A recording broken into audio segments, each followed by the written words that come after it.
France Info. 2 policiers en détention et un ministre de l'Intérieur au rapport devant une commission parlementaire. Jamais dans l'histoire récente, des brutalités policières n'ont eu des conséquences judiciaires et politiques aussi rapides. Et le passage à tabac de Michel Zecler contribue à fragiliser les garants du maintien de l'ordre, Gérald Darmanin, place Beauvau, et le préfet de police de Paris, Didier Lallemand. Je vous présente nos invités. Bonjour Stéphane Peu. Bonjour. Vous êtes député communiste de Seine-Saint-Denis, membre de cette commission des lois de l'Assemblée qui entendra ce soir Gérald Darmanin. Et bonjour à vous également Christophe Rouget. Bonjour. Vous êtes secrétaire général du syndicat des cadres de la sécurité intérieure. Commençons, si vous le voulez bien, par cette décision très rare prise par le procureur de la République de Paris. Bonjour David Di Giacomo. Bonjour. 4 policiers mis en examen et 2 donc placés en détention provisoire. Oui, en effet, le parquet avait même requis le placement en détention de 3 policiers. Finalement, un gardien de la paix et un brigadier ont été conduits en prison dans la nuit. Les 2 autres sont placés sous contrôle judiciaire. Alors, ce qui est reproché à ces 4 fonctionnaires du 17e arrondissement de Paris, ce sont les violences commises à l'encontre de Michel Zecler. Et puis, 3 d'entre eux sont également mis en examen pour faux en écriture publique. Ils sont soupçonnés d'avoir rédigé et signé un procès-verbal d'interpellation mensonger. Ce matin, l'avocate de Michel Zecler et des jeunes qui se trouvaient aussi dans le studio d'enregistrement où ont eu lieu les faits a réagi à ces mises en examen. Maître Afida El Ali. Nous sommes satisfaits tant des mises en examen que des placements en détention des 2 policiers. Elles nous paraissent, de ce que l'on connaît d'ores et déjà de la procédure, parfaitement justifiées. Mes clients se constitueront partie civile. Nous pourrons accéder au dossier et vérifier ainsi leur déclaration dans le cadre de leur garde à vue. Alors, l'avocate de Michel Zecler précise également que son client doit être opéré en fin de semaine pour sa blessure au bras et elle rappelle que sans les images de la caméra du studio d'enregistrement, son client serait poursuivi aujourd'hui pour violence et rébellion à l'encontre des policiers et sans doute placé en détention. Et les avocats des policiers mis en cause ont-ils réagi, David, ce matin ? Non, silence radio pour le moment du côté des avocats des policiers placés en détention provisoire. En revanche, plusieurs syndicats de police ont réagi, notamment sur France Info. Il faut maintenant généraliser l'utilisation des caméras piétons, plaide par exemple David Lebars, secrétaire général du syndicat des commissaires de la police nationale. Pour lui, c'est une urgence. Cette caméra piéton doit pouvoir être allumée du début à la fin de vacation de tous les policiers qui patrouillent sur la voie publique. Cette généralisation des caméras piétons, elle est prévue pour l'année prochaine. Merci beaucoup David Di Giacomo. On va évoquer ces pistes avec nos invités. Mais d'abord, Christophe Rouget, je voudrais d'abord votre réaction sur cette décision assez rare, je le disais, de placer en détention provisoire 2 de ces policiers. Vous comprenez cette décision ?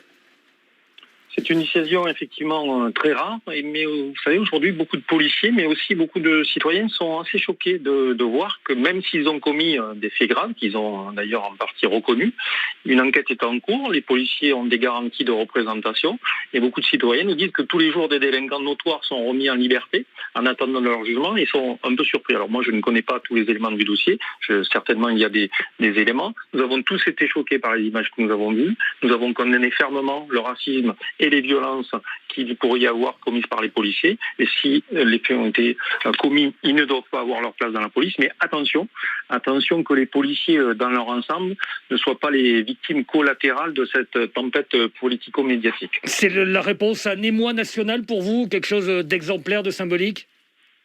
Oui, c'est pour ça qu'il faut faire attention. Vous savez, les jugements de l'émotion, ce n'est jamais bon. Et tous les jours, j'entends les responsables politiques qui disent attention, quand ils sont mis en examen, nous devons avoir la présomption d'innocence. Donc la présomption d'innocence, elle doit aussi s'appliquer pour les policiers. Et il faut faire attention de ne pas basculer dans des extrêmes, dans des réactions liées à l'émotion. Moi, j'ai confiance en la justice de mon pays et il va y avoir une enquête en cours, il y aura un jugement. Et donc, attendons de voir ce qui ressort au final de cette affaire. Stéphane Peu, quel est votre regard, à vous qui êtes député communiste de Seine-Saint-Denis, quelque chose qui est de nature à peut-être apaiser la tension autour de ce cas, de ce tabassage qui a choqué énormément de monde ? Il y a beaucoup de choses à faire pour marquer une certaine désescalade. Là, en l'occurrence, sur les détentions provisoires, d'une manière générale, je trouve que la détention provisoire, quelle que soit la personne visée, doit être vraiment extrêmement justifiée par la justice. Alors, j'ai pas le dossier qu'on les juge, mais par contre, ce que je voudrais dire, c'est que j'ai voté, moi, dans le cadre de la loi sécurité globale, un autre article que l'article 24 qui aggravait les peines encourues par ceux qui s'en prennent aux détenteurs de l'autorité publique et notamment aux policiers. Mais les circonstances aggravantes marchent dans les deux sens. C'est-à-dire, il faut sanctionner plus durement ceux qui s'en prennent à l'autorité publique et aux policiers. Et de la même manière, il doit y avoir des circonstances aggravantes pour des policiers qui portent l'uniforme et qui portent une mission de service public quand ils sortent des clous de la loi et de leur mission. Donc valeur d'exemple un peu ce qui se passe là. En tout cas, circonstances aggravantes de par l'uniforme qu'ils tiennent après la détention provisoire.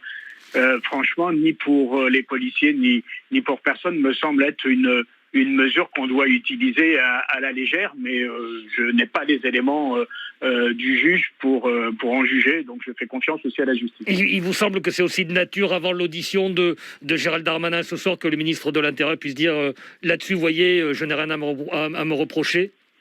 Non, moi, franchement, moi, ce que je vais dire à Gérald Darmanin ce soir, c'est il faut que le pouvoir exécutif, le ministre de l'Intérieur, le président de la République prennent des actes de désescalade. Il faut faire baisser la tension dans le pays à tout prix. Cette République en marche avait une promesse et était élue avec une promesse de consensus, et de République en marche, on a depuis 3 ans des actes qui nous amènent vers une République en miettes. Et c'est extrêmement grave, toutes ces fractures dans le pays, cette tension qui existe. Et moi, je pense qu'il faut des actes de désescalade. J'en vois déjà au moins 2 dans l'immédiat sur le sujet qui nous concerne. C'est celui de retirer cette loi pour prendre les choses par le bon bout, c'est-à-dire celui de quelle police nous voulons, et à partir de quelle police nous voulons, et d'un grand débat sur comment restaurer une police républicaine équilibrée sur une jambe répressive, une jambe présentielle et dissuasive, qu'on retrouve et qu'on rétablisse une police qui protège, un État qui protège la population. Alors, je vais vous laisser, Stéphane Peu, si vous le voulez bien. Je vous laisserai tout à l'heure développer votre deuxième point. Je voudrais quand même le regard de Christophe Rouget là-dessus. La logique de désescalade, vous la trouvez essentielle, vous aussi, Christophe Rouget? Oui, essentiel, je vous le disais, parce que c'est les policiers aujourd'hui qui sont victimes de cette escalade. Regardez, je pense tout d'abord aux 98 policiers qui ont été blessés dans certains grièvement ce week-end. Ces images qui ont choqué tout le monde.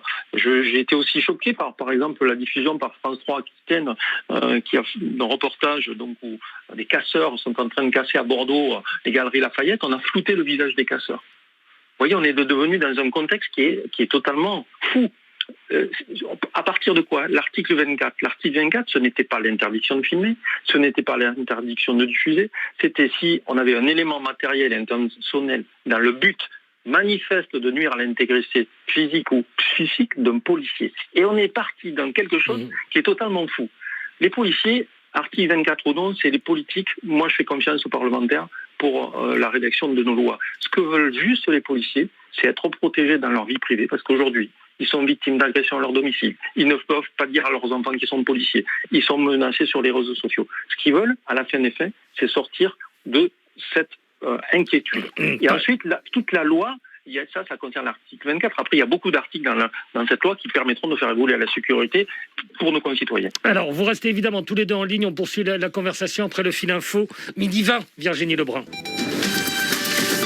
France Info. Et nous sommes toujours avec Christophe Rouget, secrétaire général du syndicat des cadres de la sécurité intérieure, avec le député communiste de Seine-Saint-Denis, Stéphane Peu, membre de la commission des lois, devant laquelle va se présenter Gérald Darmanin ce soir après l'indignation nationale causée par le passage à tabac de Michel Zecler par des policiers, climat qui oblige à une réunion d'urgence tout à l'heure, vers 13h, déjeuner à l'Élysée autour d'Emmanuel Macron, Jean Castex, le Premier ministre, Gérald Darmanin, notamment ministre de l'Intérieur, et les responsables des groupes, des formations parlementaires de la majorité. Vous nous disiez, Stéphane Peu, que la première étape, ça serait pour vous, ce que vous allez dire à Gérald Darmanin ce soir, de retirer le projet de loi. Notre invité, secrétaire général du syndicat des cadres de la sécurité intérieure, nous disait à quel point il tenait, en tout cas, aux modalités de l'article 24. Stéphane Peu, il faut dire dès le début, il faut retirer tout ça. Est-ce que c'est une manière d'entamer le débat ?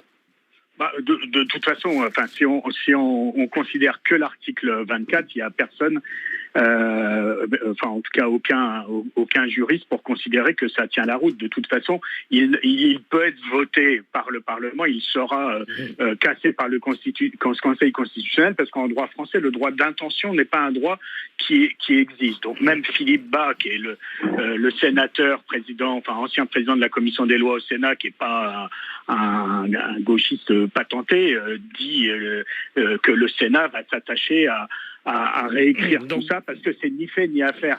C'est le problème, si vous voulez, c'est le problème d'un gouvernement qui a voulu satisfaire une exigence qu'on peut entendre de la part des policiers. Moi, j'ai pas de mal à considérer qu'il faut mieux les protéger, mieux protéger d'une manière générale les détenteurs d'autorité publique, parce qu'il y a les policiers, mais on a vu des enseignants, mais aussi des élus locaux être pris à partie, et donc il y a une question de protection, de peine, de mesures à prendre. Mais en tout cas, c'est pas du tout l'article 24 qui permettait de faire. Alors justement, Christophe Rouget, ce dont les policiers ont besoin, c'est de dirigeants, de ministres ou de préfets de police qui sont vos meilleurs porte-parole ou qui vous donnent les meilleures consignes. Est-ce que c'est pas ça aussi un des enjeux ? Ce dont nous avons besoin, c'est des hommes politiques qui nous écoutent et qui prennent des bonnes décisions pour l'avenir. Le problème, c'est que nous avons les ministres qui se succèdent, 9 en 10 ans, nous avons les préfets de police qui se succèdent, et malheureusement, les choses ne changent pas. Mais celui-là, par exemple, il dit qu'il est d'accord avec vous, il relaye, y compris les demandes de floutage des visages des policiers, finalement, ça n'a pas été retenu. Ça n'empêche pas des polémiques. La question centrale, elle est quoi ? Elle est de relayer ce que vous réclamez, ou encore une fois, d'avoir des doctrines de maintien de l'ordre, des consignes peut-être différentes ? Le problème de fond, c'est de réformer la police nationale. Et souvent, c'est pour ça que je vous disais, les ministres se succèdent et sur le fond, on ne change rien. Changer les hommes, ça ne sert à rien. Ce qu'il faut, c'est sur le fond. Il faut qu'on ait une police qui sauve la société. Il faut qu'on unifie l'encadrement, parce que la chaîne de commandement, c'est important. Aujourd'hui, on a des commissaires, des officiers qui sont formés à 500 km de distance. C'est pas possible. Et d'ailleurs, les parlementaires le disent chaque année. Il faut donner priorité à l'information. Il faut recentrer la police sur sa mission de police-secours, professionnaliser le maintien de l'ordre, parce qu'à la différence des gendarmes, le gendarme de votre village, il ne fait pas de maintien de l'ordre. Le policier, lui, on le met en ville et il doit tout faire. Ça, ce n'est pas possible. Donc, il faut qu'on retrouve un peu de sens à ce métier policier et qu'on réforme le fond de la police nationale. Et si vous aviez, Stéphane Peu, une suggestion à faire de réforme de la police tout à l'heure à Gérald Darmanin, ça serait quoi pour vous l'essentiel ? Le lien police et population, c'est ce que vous nous disiez un peu tout à l'heure ? Oui, tout à fait. D'abord vous dire que je partage en tout point ce que vient de dire Christophe Rouget, en tout point. C'est-à-dire que moi, je pense qu'il y a une dérive aujourd'hui qui fait que si on n'y prête pas garde, on va avoir une police qui, au lieu d'être une police républicaine du peuple, pour le peuple et pour protéger le peuple, d'avoir une police de plus en plus, une police d'État pour protéger les intérêts du pouvoir. Or, c'est pas ça une police républicaine. Donc aujourd'hui, après que ça a été un sujet tabou, maintenant tout le monde s'accorde à reconnaître que la disparition de la police de proximité a été une erreur funeste, que ça nous a fait perdre en efficacité, en relation avec la population. Moi, je veux une police sur ces deux jambes, c'est-à-dire une police de la présence, du lien, du contact, de la prévention, pour être mieux une police de répression, mais une police de répression avec le discernement et la connaissance et l'ancrage dans le terrain qui permet de le faire là où il faut le faire, avec efficacité. Moi, j'ai pas de souci que la police soit dans de mauvaises relations avec les délinquants. C'est même le contraire qui m'inquiéterait. Par contre, il faut une police qui soit en phase, plus en phase avec la population, et notamment dans les quartiers, quand même dans les quartiers populaires, que la population souffre le plus de l'insécurité. C'est là où la police a le moins de moyens. Notamment, il y a notamment la question, ça a été évoqué par Christophe Rouget, les questions de formation. Enfin, franchement, on a réduit la formation des policiers à 8 mois.